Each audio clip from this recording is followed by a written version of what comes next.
Warren Buffett is one of the richest people and considered one of the best investors of all times.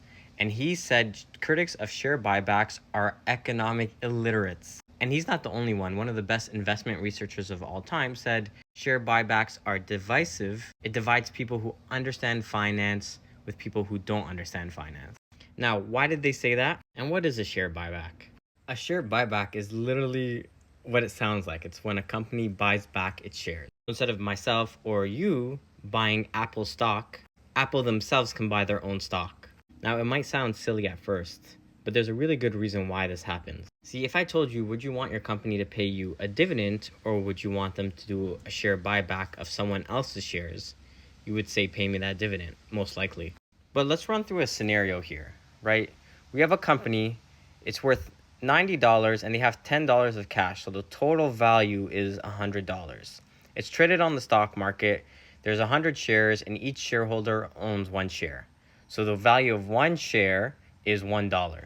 Now they decide to pay a dividend. That means instead of being worth $100 now, they're going to distribute that $10 to their shareholders.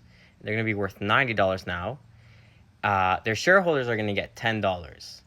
So overall, there's no change in value. It's still $100. And the value per shareholder is still $1. This is a mistake a lot of people make. They think dividends are free money. No, it's actually going to reduce the value of the company. There's no difference before the dividend or after the dividend. Now, a share buyback kind of works the same way. Instead of using the cash to pay a dividend, they'll use the cash to buy 10 shares, leaving 90 shares, each with $1 value, for a total of a $90 value.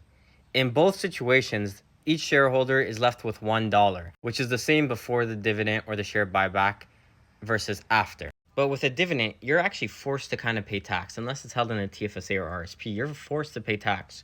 Whereas in a share buyback, you're only paying tax when you actually sell the stock. Only the 10 people who sold their shares are paying tax. The remaining 90 aren't paying any tax. Also, when you're a company and you're declaring a dividend, usually the investors kind of expect that dividend every single time on a regular basis. Whereas in a share buyback, it can happen more arbitrarily. There doesn't need to necessarily be any consistency. And some people are going to be like, why, if nothing's different before and after, why even do a dividend? Why even do a share buyback? A lot of times companies have excess cash. And the shareholders are technically the owners of the company. And so if they have no productive use to that cash, then they might as well just give it to their owners.